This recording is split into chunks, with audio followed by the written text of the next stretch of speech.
Peace, peace, peace. This your brother Monroe Jr. I'm going to be offering my brief commentary right after this quick clip. Peace. When Dr. Fatima Cody Stanford saw a fellow passenger hyperventilating, she started to help. A flight attendant asked if she was a doctor, so she took out her medical license. Then a second flight attendant asked if it was really hers. People traditionally see a physician as a white male, and for many obvious reasons, I do not fit that bill. Stanford tweeted to Delta, very disappointed that your policies on diversity have not led to any change. Delta came under fire in 2016 when another doctor, Tamika Cross, was turned away as she tried to assist a passenger. Delta then said flight attendants would no longer require passengers to show medical credentials before offering assistance. Now the airline is apologizing, saying we thank Dr. Stanford for her medical assistance and are sorry for any misunderstanding that may have occurred. It's another example, some say, of bias against people of color. You don't just have to use epithets and beat people down. You can just hold high the banner of skepticism about their skill, doubt about who they claim to be, and that is the same kind of force. And tonight, celebrating diversity. What a doctor looks like is trending on social media. Well, a doctor looks like me. Kristen Dahlgren, NBC News, New York.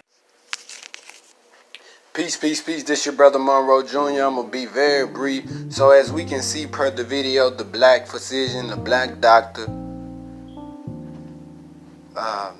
was trying to help a fellow traveler on the plane who was hyperventilating. And she displayed and disclosed her credentials to one of the attendants. Then another attendant came and asked the sister, and she displayed it to her. And then the attendant followed up with doubt and suspicion. You know what I'm saying? And it's like that's black life in America. That's our reality until we have our own existence. And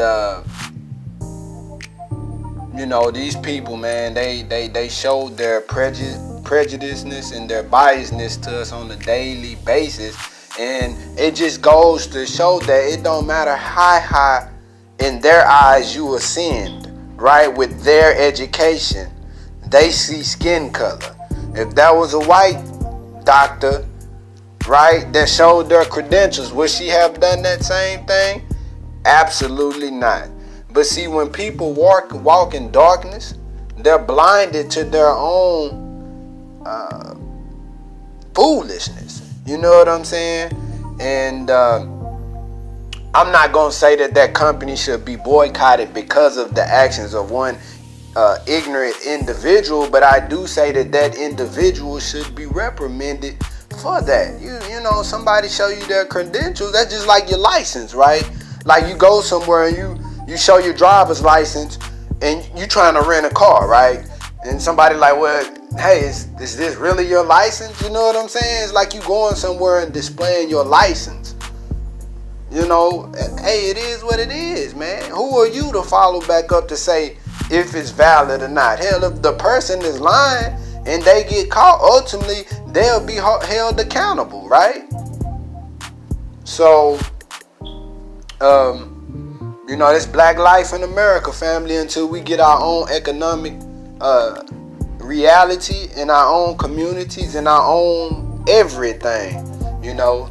But I just wanted to show this report. I also like to show black excellency, though. She is a black doctor. You know, salute to her, apply to her, commend to her. It shows us that whatever we put our mind to, we can achieve, right? Whatever you want to aspire to in life, you can do it. It takes work. It takes dedication. It takes devotion. It takes being able to endure. It takes having vision. The scripture says, where there is no vision, the people perish. Right? When we don't have goals, when we don't have aspirations in life, it shows our outlook on life. Right? And sometimes, you know, and we become, a lot of us, we get beat down by the world and by life, and it crushes us. We allow our reality to crush us, but it's okay. Sometimes you got to take the stairs instead of the elevator, right? as long as you keep pushing and you keep your eyes on the goal. If you remember the story about the tortoise, how it beat I think it was the rabbit, if I might be wrong. But the tortoise was patient, and it knew its abilities, it knew its capabilities, it knew it couldn't outrun its opponent, but it knew, hey, if I just continue to take step after step, and I'm consistent, right? Then and his opponent got full of himself, right? Flashy, flamboyant. It was like, my opposition ain't about that life, and got full of pride and ended up losing. So it doesn't matter. Never compare yourself to others. That's my point. What's going on around you? Run your race, stay in your lane, and you can accomplish what you will. This your brother Monroe Jr. I'm signing off. Peace.